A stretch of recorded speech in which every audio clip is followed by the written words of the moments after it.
নমস্কাৰ বন্ধু বান্ধৱীসকল, আজি আমি মডাৰ্ণ ইণ্ডিয়ান হিষ্ট্ৰী নেক্সট ক্লাছলৈ আপোনালোকক স্বাগতম জনাইছো।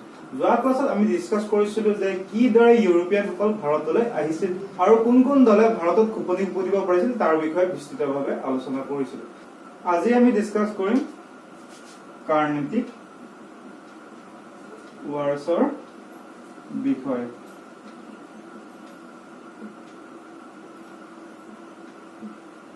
ভাৰতৰ ইতিহাসত তিনিখন কাৰ্নেটিক যুদ্ধ সংঘটিত হৈছিল আৰু এই তিনিখন যুদ্ধ কাৰ মাজত হৈছিল? এংলো এণ্ড ফ্ৰেঞ্চৰ মাজত। এংলো মানে ব্ৰিটিছ সকলৰ মাজত সংঘটিত হৈছিল। আৰু কিহৰ বাবে এই কাৰ্নেটিক যুদ্ধসমূহ সংঘটিত হৈছিল তাৰ বিষয়ে চাওঁ আহক। যেতিয়া মোগলসকলৰ যি সাম্ৰাজ্য আছিল,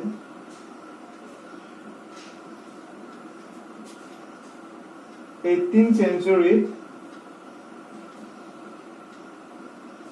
লাহে লাহে ডিক্ৰিজ হবলৈ আৰম্ভ কৰিছিল, যাৰ কাৰণে হায়দৰাবাদৰ যি নিজাম আছিল তেখেতে নিজকে ইণ্ডিপেণ্ডেন্ট ডিক্লেয়াৰ কৰিছিল। হায়দৰাবাদৰ নিজামে তাৰ আগলৈকে মোগলৰ অধীনত আছিল।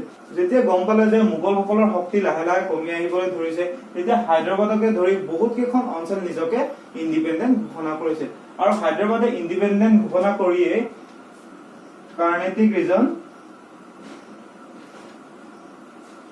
নিজৰ দখললৈ আনিছিল। এই কাৰ্নেটিক ৰিজন বৰ্তমান সময়ৰ তামিলনাডু প্লাছ অন্ধ্ৰ প্ৰদেশৰ যিখিনি অঞ্চল আছে এই অঞ্চলখিনিক তেতিয়া কাৰ্নেটিক ৰিজন বুলি কোৱা হয়। ভাৰতৰ ইতিহাসত কাৰ্নেটিক ৰিজনতে তিনিখন যুদ্ধ সংঘটিত হৈছিল। এতিয়া বলক এই যুদ্ধ কেইখনৰ বিষয়ে বিস্তৃতভাৱে আলোচনা কৰো। এতিয়া আহিছো ফাৰ্ষ্ট কাৰ্নেটিক যুদ্ধখন কেতিয়াৰ পৰা কেতিয়ালৈকে সংঘটিত হৈছিল? 1746 পৰা 48 লৈ। ইয়াৰ মুখ্য কাৰণ আছিল ইউৰোপত যেতিয়া অষ্ট্ৰিয়ান ৱাৰ অফ সাকসেশন হৈছিল আৰু অষ্ট্ৰিয়ান ৱাৰ অফ সাকসেশন সংঘটিত হৈছিল 1940 পৰা 48।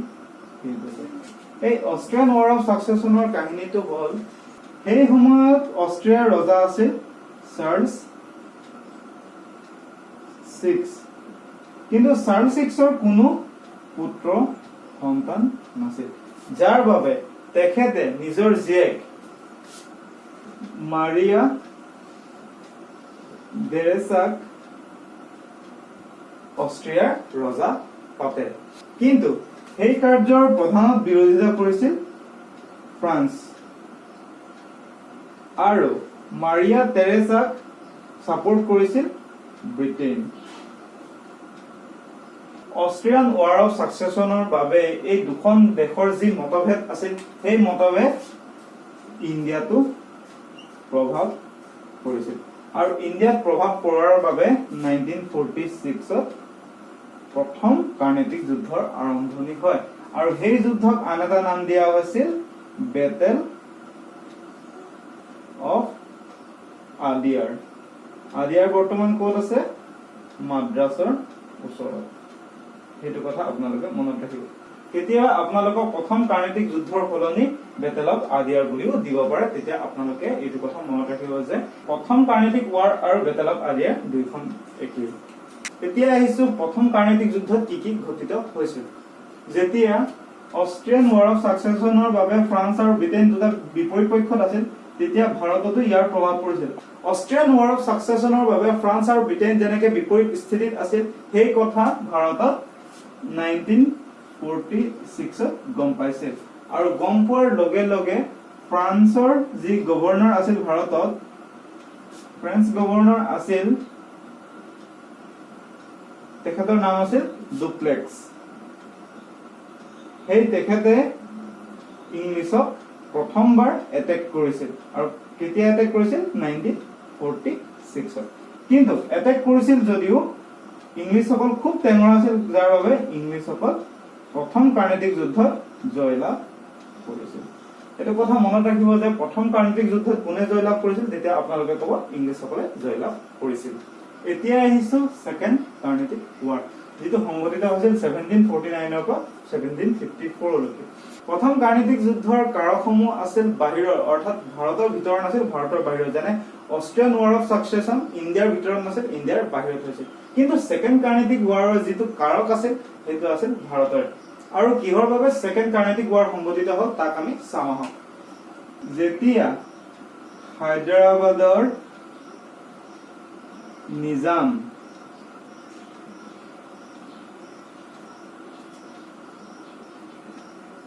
আশৰাফ নিজামুলকৰ মৃত্যু হৈছিল, তেতিয়া উত্তৰাধিকাৰী হিচাপে মুজাফৰ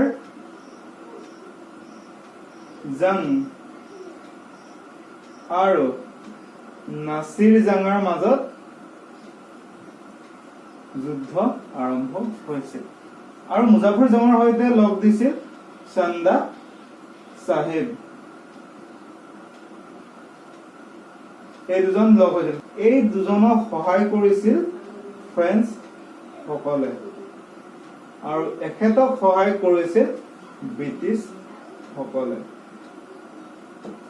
এই দুইজনৰ মাজত যুদ্ধ আৰম্ভ হোৱাৰ বাবেও ফ্ৰেঞ্চ আৰু ব্ৰিটিছ সকলৰ মাজত যুদ্ধ আৰম্ভ হৈছিল।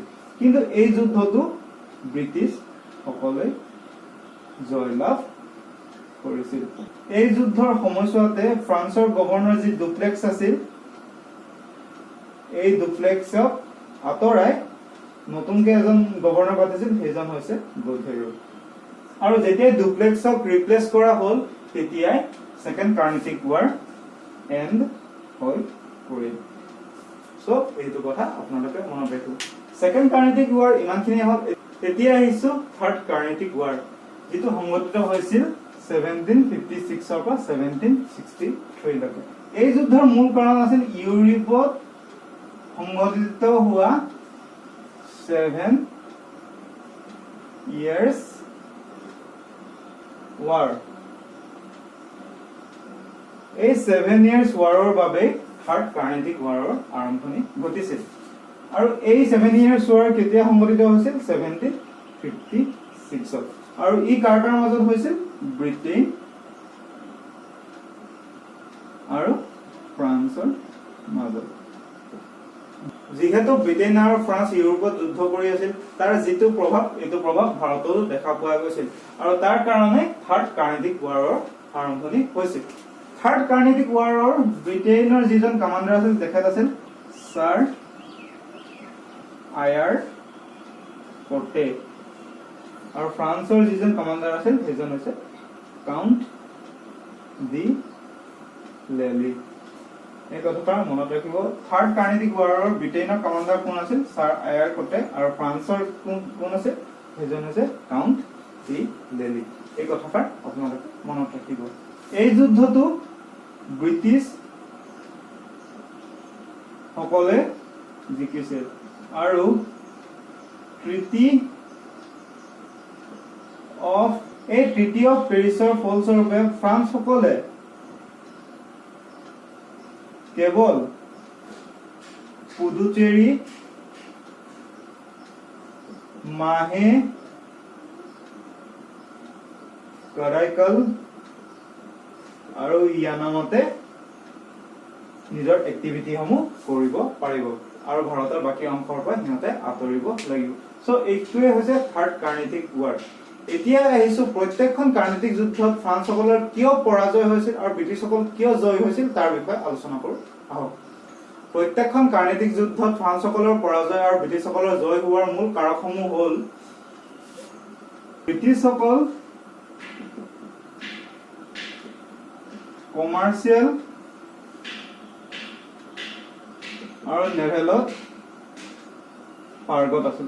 অৰ্থাৎ ব্ৰিটিছসকলে বাণিজ্য আৰু নৌসেনাত পাৰ্গত আছিল। নেক্সট পইণ্টটো হ'ল ব্ৰিটিছসকলৰ 3টা পোৰ্ট আছিল ভাৰতৰ ভিতৰত। সেইকেইটা হ'ল বম্বে, মাদ্ৰাজ আৰু কলকাতা। কিন্তু ফ্ৰেন্স সকলৰ মাত্ৰ এটা পোৰ্ট আছিল আৰু সেইটোৱে হ'ল পুডুচেৰী। এইটো কথা মনত ৰাখিব। নেক্সট পইণ্টটো হ'ল লেক অফ গভৰ্ণমেণ্ট সাপোৰ্ট, অৰ্থাৎ ব্ৰিটিশ সকলক নিজৰ গভৰ্ণমেণ্টে বহুত সাপোৰ্ট কৰিছিল কিন্তু ফ্ৰেন্স সকলক ইমান এটা সাপোৰ্ট কৰা নাছিল, যাৰ কাৰণে ফ্ৰেন্স সকলৰ পৰাজয় হৈছিল। নেক্সট পইণ্টলৈ আহিছো, ইউৰোপত ফ্ৰেন্স সকলৰ যি ডিফিট হৈছিল তাৰ কাৰণেও ইণ্ডিয়াটো ফ্ৰেন্স সকল হাৰিছিল। এই কথাষাৰ আপোনালোকে মনত ৰাখিব। অৰ্থাৎ কিহৰ বাবে ফ্ৰেন্স সকলৰ পৰাজয় হৈছিল আৰু কিহৰ বাবে ব্ৰিটিছ সকলৰ জয় হৈছিল। সো এইখিনি হৈছে মূল কাৰকসমূহ। এতিয়া আহিছো ব্ৰিটিছ সকলে কিয় বেংগলক নিজৰ কেপিটেল হিচাপে বাছি লৈছিল। বেংগলৰ যি ফাৰ্টাইল ৰিজন, অৰ্থাৎ যি সাৰুৱা মাটি, তাৰ বাবে ব্ৰিটিছ সকলে বেংগল অঞ্চলটো নিজৰ ৰাজধানী হিচাপে বাছি লৈছিল। কিন্তু সেই সময়ছোৱাত বেংগলৰ নবাব আছিল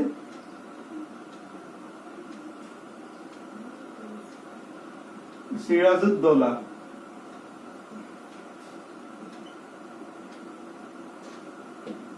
ব্ৰিটিছসকলে বেংগলৰ ফাৰ্টাইল ৰিজনৰ বাবে নিজৰ যি সীমা বঢ়াইছিল তাৰ বাবে বংগৰ নবাব সিৰাজউদ্দৌলাই বহুত অসন্তুষ্টি প্ৰকাশ কৰিছিল আৰু এই অসন্তুষ্টিৰ কাৰণে এখন যুদ্ধ আৰম্ভ হৈছিল। এই যুদ্ধখন হৈছে বেটেল অফ প্লাচি, যিখন সংঘটিত হৈছিল 1757। এতিয়া আমি চাওঁ আহক বেটেল অফ প্লাচিৰ বিষয়ে। বেটেল অফ প্লাচি 1757 সংঘটিত হৈছিল আৰু এই কাৰ কাৰ মাজত হৈছিল? বেংগলৰ নবাব কোন আছিল? সেইজন হৈছে সিৰাজউদ্দৌলা আৰু ব্ৰিটিছ সকলৰ কমাণ্ডাৰ আছিল ৰবাৰ্ট ক্লাইভ। মনত ৰাখিব, যেতিয়া বেটেল অফ প্লাচি হৈছিল তেতিয়া বেংগলৰ নবাব আছিল সিৰাজউদ্দৌলা আৰু ব্ৰিটিছ সকলৰ কমাণ্ডাৰ আছিল ৰবাৰ্ট ক্লাইভ। এই যুদ্ধটো ব্ৰিটিছ সকলে জয়লাভ কৰিছিল। ইয়াৰ মুখ্য কাৰণ আছিল বংগৰ যি নবাব আছিল তাৰ যিজন কমাণ্ডাৰ ইন চিফ আছিল সেইজন হ'ল মীৰ জাফৰ, আৰু এইজনে সিৰাজউদ্দৌলাক বিদ্ৰোহ কৰাৰ কাৰণে ব্ৰিটিছসকল পলাচী যুদ্ধত জয়লাভ কৰিছিল। এইখন এখন যুদ্ধ নাছিল, ই এক কাৰোবাৰ ষড়যন্ত্ৰহে আছিল। অৰ্থাৎ মীৰ জাফৰে ষড়যন্ত্ৰ কৰাৰ বাবে সিৰাজউদ্দৌলা এই যুদ্ধত পৰাস্ত হৈছিল। সিৰাজউদ্দৌলা পৰাস্ত হোৱাৰ পাছত এই মীৰ জাফৰক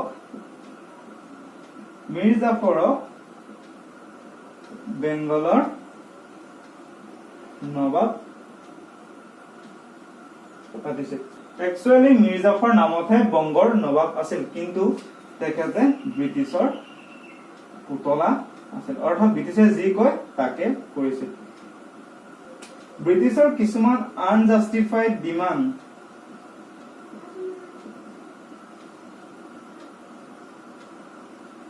বা অগ্ৰহণযোগ্য দাবীৰ বাবে মীৰ জাফৰো ব্ৰিটিছৰ প্ৰতি লাহে লাহে অসন্তুষ্ট হৈ পৰিছিল, যাৰ বাবে মীৰ জাফৰে 1960 ডাচসকলৰ সৈতে ব্ৰিটিছসকলক পৰাস্ত কৰিব বিচাৰিছিল, কিন্তু সেই ডাচসকলকো ব্ৰিটিছসকলে পুনৰবাৰৰ কাৰণে পৰাস্ত কৰিছিল। আৰু 1960 মীৰ জাফৰৰ যি জোঁৱায়েক আছিল মীৰ কাছিম তেখেতক বংগত নবাব পাতিছিল। সো এইখিনিয়ে হৈছে বেটেল অফ পলাচিৰ বিষয়ে। এতিয়া আহিছো বেটেল অফ বক্সাৰৰ বিষয়ে, যিটো সংঘটিত হৈছিল 1764। সেই সময়ত বংগৰ নবাব আছিল মীৰ কাছিম মীৰ কাছিম মীৰ জাফৰৰ দৰে পুতলা নাছিল আৰু তাৰ মনটো এক প্ৰকাৰৰ স্বাধীন চিঠি আছিল, যাৰ বাবে মীৰ কাছিমে মনে মনে ব্ৰিটিছৰ বিৰুদ্ধে যুদ্ধ কৰিবলৈ যোজা আৰম্ভ কৰিছিল। আৰু মীৰ কাছিমে আৱাধৰ কিং সুজা উদ দৌলা আৰু মোগল কিং শাহ আলম ছেকেণ্ডজন, সেই তিনিজন লগ হৈ পেলাই ব্ৰিটিছৰ বিৰুদ্ধে যুদ্ধ আৰম্ভ কৰিছিল আৰু এই যুদ্ধখনৰ নাম হ'ল বেটেল অফ বাক্সা। কিন্তু এই যুদ্ধটো ব্ৰিটিছসকলে জয়লাভ কৰিছিল। বেটেল অফ বাক্সাৰত ব্ৰিটিছসকলৰ জয়লাভ কৰাৰ পাছৰে পৰা সমগ্ৰ ভাৰততে ব্ৰিটিছ ৰাজ আৰম্ভ হয়।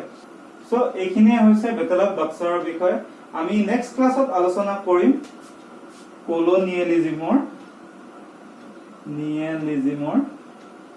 বিষয়ে, অৰ্থাৎ অসমীয়াত কোৱা হয় উপনিৱেশ,